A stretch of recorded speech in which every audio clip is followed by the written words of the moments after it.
The kid's eyes locked onto something moving in the distance, a sloth bear slowly dragging her cub along.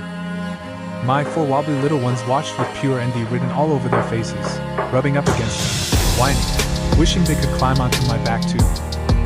I couldn't give them that, so I just kept leading them forward toward a new home. When we finally arrived, they barely touched the ground before their attention got hijacked by an unexpected visitor, a peacock.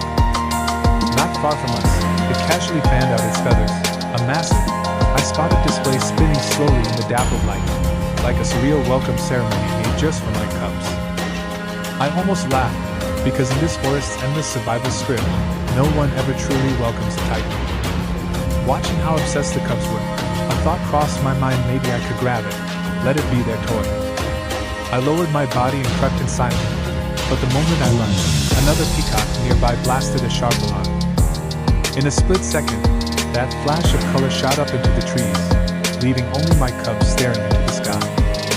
Hunger had been building, and near the den I caught the scent of spotted deer. No shortcuts, this was a real chance. I stayed low, used the tall grass, waited, then exploded forward. The herd scattered, chaos everywhere, and the attempt failed. As I stood there catching my breath, ready to accept another miss, a tiny tremble caught my eye. Deep in the grass, one terrified deer hadn't escaped. No hesitation, I dove in, claws locked out. That unexpected wind wiped away the exhaustion, and I dragged the hard-earned meal back to the den. After eating, I lay there resting while my 4 cubs played around me, when suddenly a heavy, unfamiliar scent shattered the calm. A male tiger emerged like a shadow, the king of his land. I tensed up, blocking the den entrance, heart sinking. If he noticed my cubs, they wouldn't survive.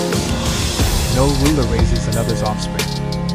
I held my breath, bracing for the worst, but he only paused, studied me, something oddly gentle in his eyes, then walked past, took the remaining deer meat, and disappeared into the forest.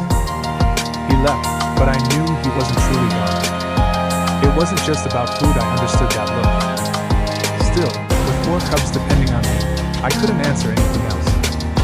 This place wasn't safe anymore. I had to move again. Just as I expected, he stayed nearby, waiting 2 kilometers away like a patient hunter, hoping for another encounter. But that plan failed. I left quietly with my 4 cubs, migrating far away. My departure enraged him, and when our paths crossed again later, for my children's safety, I was ultimately forced to give myself to him.